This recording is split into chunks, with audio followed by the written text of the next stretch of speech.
I want to get your take on something, big dog. Okay. So while you've been off pissy and pistivity and whatever it is that you're doing, Yeah. Triple H has grabbed the reins, son.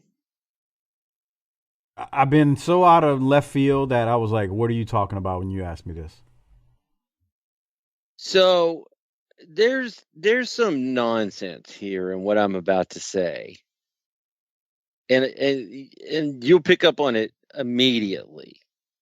The how you say the red flag. So I'm going to read this to you. This comes from the Sportster. I want to be able to give proper credentials from Lou Flavius. Changes to WWE's product should be expected in the months ahead as the promotion begins to shift away from Vince McMahon's sports entertainment preferences. Jerry Jarrett, the father of Jeff Jarrett, was recently asked what he thought will change in WWE now that Triple H is in charge. They didn't tell me not to tell anybody, so I'll tell you, Jerry Jarrett. What a quote that is. You I like that? mean, gotta respect that. Hunter called this week the Raw crew and the SmackDown crew and said, "My father in law and Stephanie's father, we admire him and respect him. We reached success that we would never know without him, but we don't know how to do it his way, and we're not going to try. We're going to try a new way." And now we're back to Jerry Jarrett. And I think the new way is to put wrestling instead of sports entertainment. I mean, that's pure speculation on my part. Is this what Jarrett's saying? Yeah, Jarrett said that last part. So this is what always killed me about, first off, it's a fallacy that Vince McMahon saved pro wrestling and took it out of the smoke filled bars and all. Like you and I talked about that years ago, man. Dude, the Mid South was running the Superdome in the late 70s, early 80s. So don't give me that crap that Vince McMahon saved wrestling. World Class ran the Texas That Stadium, and reunion was full when Terry Gordy popped Kerry's head, and it got even crazier after that. there you go. And I was about to say that too. Reunion Arena. So I mean, we're just talking about Mid South and World Class. Let's not even talk about Memphis and the arenas they packed. So this Yeah. whole fallacy about Vince McMahon saved wrestling from its smoke filled arenas and it was just a little bitty thing. Get the piss out of here, okay? But so like that lie is one thing. But the thing that always, I think you and I talked about this years ago. The fact that he tried to not even make it wrestling anymore in terms of, they're not wrestlers, they're WWE superstars, they're sports entertainers. All that bull, it's just a bunch of bull crap. And I'm gonna say one more thing as I'm talking about that, and I want your thoughts on this because it hit me years ago, and I may have said this to you, but I don't remember. If that fool could have rebranded actually WrestleMania into something else, he would have changed that crap. But the problem is if you try to rebrand WrestleMania, then you really are just, cutting off your nose to spite your face. You're just pissing on yourself at this point. Because the whole thing is the whole term WrestleMania is what makes it that big deal, and it's that iconic name. So like it's so dumb that you can't say you couldn't say wrestler, title belt, strap, whatever the freaking lingo that we've all used, over the years, or wrestlers used, or local promoters or territory promoters used. The fact that like he was like, "Oh, we're above that." Like it's just dumb. So as much as I've complained about Triple H over the years, thank God that they're going to put that stuff back into what it is, which is pro freaking wrestling. On episode 1 of BTT Doc, we literally said, this is a pro wrestling podcast. This ain't sports entertainment. We grew up watching pro wrestling. Well, and the other thing is to build on that, Vince didn't save wrestling. Vince built an ecosystem where he could be the ruler. Yeah. And He made so, himself king. right. And so the point to that means um when faced with a challenge, he would protect his kingdom, WCW, But think how limp the product's been for 20 years. Yeah, I mean it's yeah, been a joke. I And mean for and furthermore,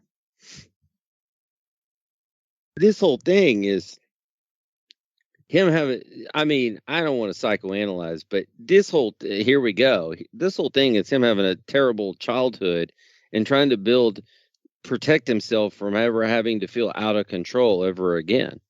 Because he felt out of control when he lived in a trailer park and his stepdaddy would beat him. So I've got to control everything. No sneezing, pal. You know, that's what this is. So yeah, he he was just took great it to the extreme. consolidating power, but what else? So what do you think about Trips and his I don't positioning? expect much. Um, They're still a but publicly traded company. yeah, and they've got the other thing is they're still making more money than they've ever made. Yeah. And so that's usually a more powerful reason to change than anything. I Yeah. did see where people like Andrade and Rusev may be trying to get back in. I think I never knew that, so that's news to me. You had mentioned it to me earlier, but we didn't talk about it. I do Well, think I it's could see why interesting. Andrade wants to get back in. His wife works there. But not just that, but I mean, look, actually think Andrade is talented. I'm not gonna tell you he needs to be the next world champion, but I actually like him as a wrestler. I think he's got an attitude. I think there is something there. Again, he's not your top star, but there's something there. You and I years ago used to talk about Rusev, and we'd be like, that dude's got something.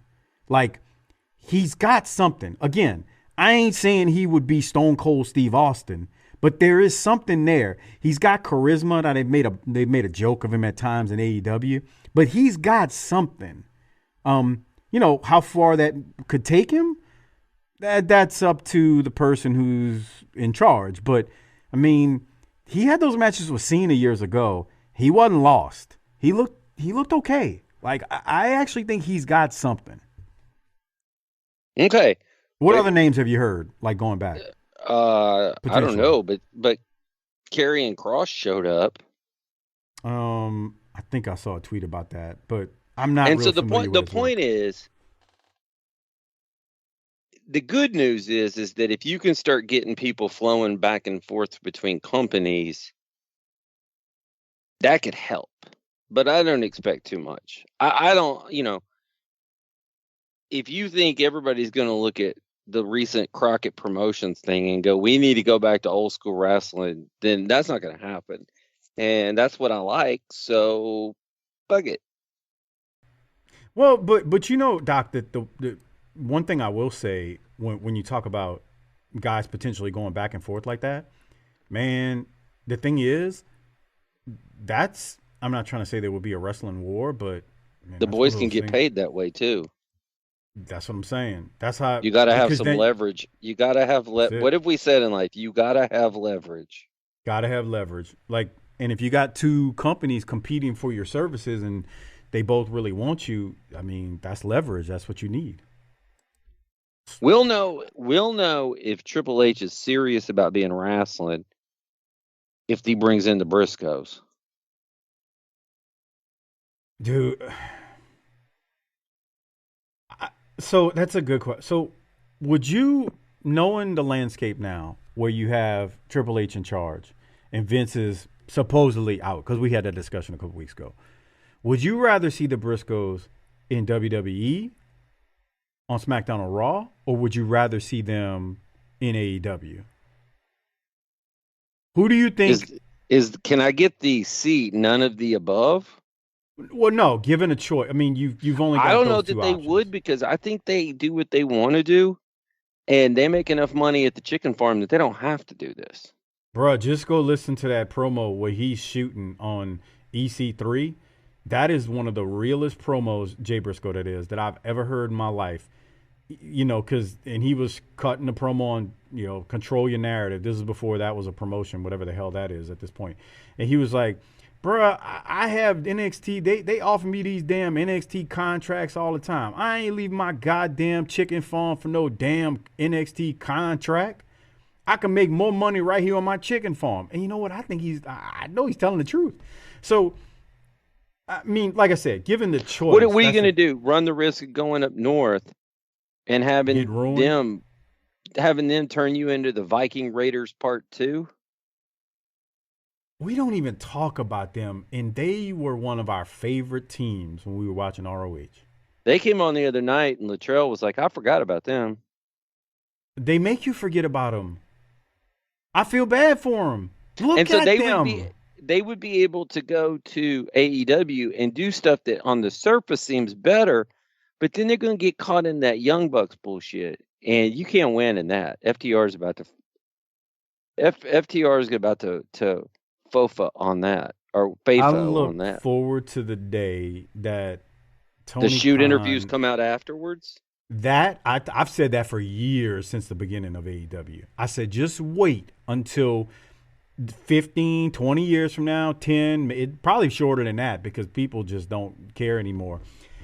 Just wait until the shoot interviews start flying. And I cannot. The other part is one of these days, Tony Khan's going to grow a set of nads and he's going to have enough of them and he's going to cut them by their own nads. It will happen. Now, I ain't saying it'll happen tomorrow, but at some point, everybody gets tired of people they work Other with. people's bullshit.